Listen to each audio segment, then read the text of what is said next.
You ask Tiger to calculate. This deals with linear inequalities with one unknown. The final result is h equal or greater than 1. Let's solve it step by step. Group all constants on the right side of the inequality. Subtract 5 from both sides.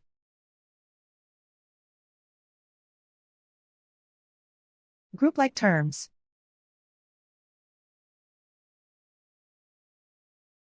Simplify the arithmetic.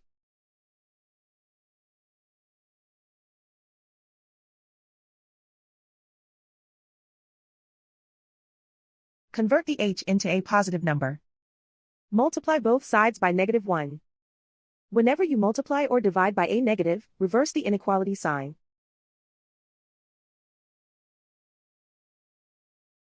Remove the ones.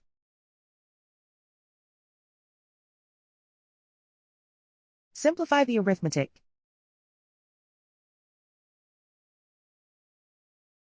Plot the solution on a coordinate grid. And so the final result is h equal or greater than 1.